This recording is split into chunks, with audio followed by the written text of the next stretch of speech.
How Santa Lost His Job by Stephen Krinsky, illustrated by S.D. Schindler. Stinler. That's a hard one. For Stephanie Owens, Lori S.K. Every year before his big ride, Santa checked the weather, reviewed some maps, trimmed his beard, polished his boots, fed the reindeer, and packed the sleigh. He moved as fast as he could, but even so, there was always a last-minute rush. Some of the elves grumbled about this. Why can't Santa plan better? How come he's so slow? One year, an elf named Muckle said, Even more, Santa is too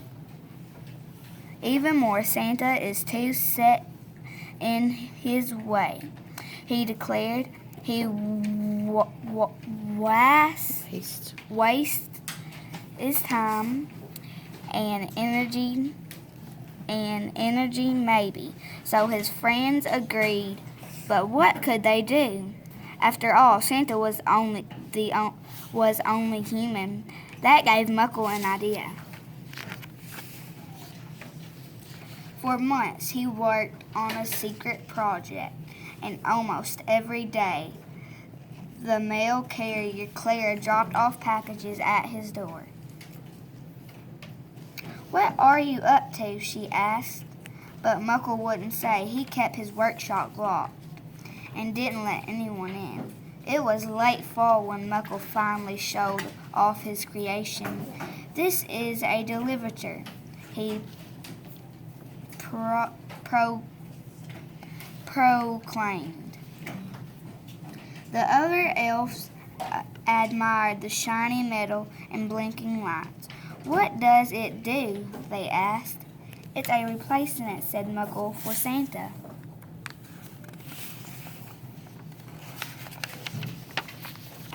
Muckle claimed the deliverer could travel around the world in one night. It could go up and down chimneys with ease, and it could deliver toys in the blink of an eye. Clara heard the news as she made her rounds. But Santa already does those things, she told Muckle. Maybe so, he said, but the deliverer will do them sooner, faster, and better.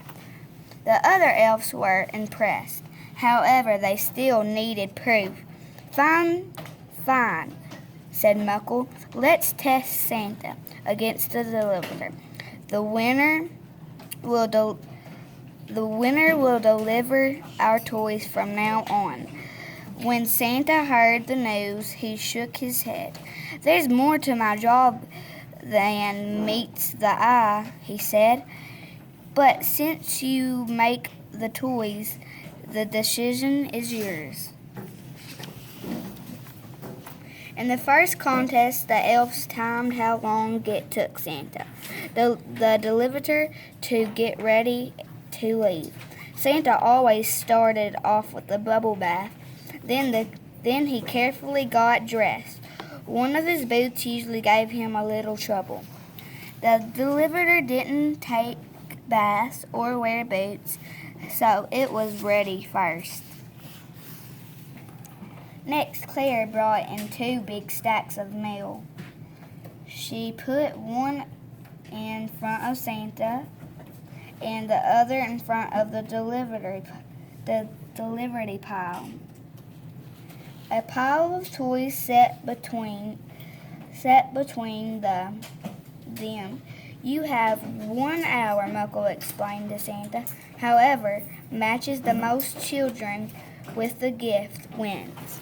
The deliverer wired and hummed, scanning each request with lightning speed and pairing it with a toy. Santa read more slowly. "Oh, I don't think he'd really like this," he murmured, and she didn't play with the one she got with last year. Before long, he was hopelessly behind. The third contest started out on two adjoining rooftops. "Go!" shouted Muckle. Santa and the delivery each raced down a chimney. They both reached the bottom in a second and pulled the toys under the tree. But only Santa noticed the milk and cookies. "Chocolate chip," he said, "my favorite." The deliverer didn't care about cookies. It shot back up the chimney while Santa was still drinking his milk. "I told you, Muckle," shouted Santa. Santa is history. The elves congratulated Muckle on his victory. Only Clara still thought that they were making a mistake. Santa isn't just about meeting a schedule, she said. He cares about getting things right. But nobody would listen. "We're sorry," the elves told Santa, "but business is business." As the days grew shorter, the elves worked longer and harder. When each toy was finished, Muckle sorted and tagged it. Then it was loaded on board the deliverer. When it was almost time to leave, storm clouds rolled in. "You should change the deliverer's course," the elves told Muckle. "Too late," he said. "I've already programmed the route." The elves shrugged. "You must do it anyway and make room for a few more gifts." "But I've already balanced the weight," Muckle protested. Santa never complained about such things. The elves reminded him. "Very well," said Muckle, grinding his teeth.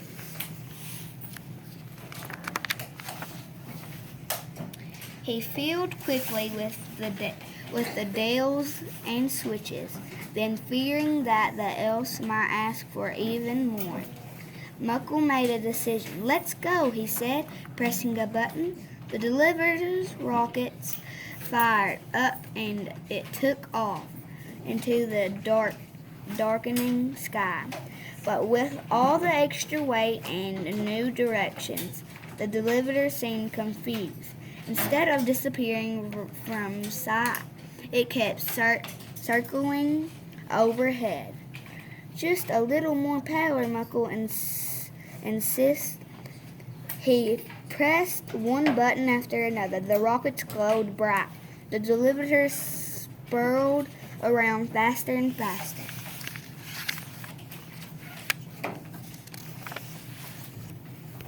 Meanwhile, Santa was at home trying to relax, but he felt strange having free time on this of all nights. He cleaned and dusted and cooked enough food to feed an army. Clara and the reindeer came over to keep Santa company, but even they couldn't get him to slow down. Suddenly, there was a knock at the door. The elves were outside. "We need you, Santa," they said. "We need you now." When Santa arrived, the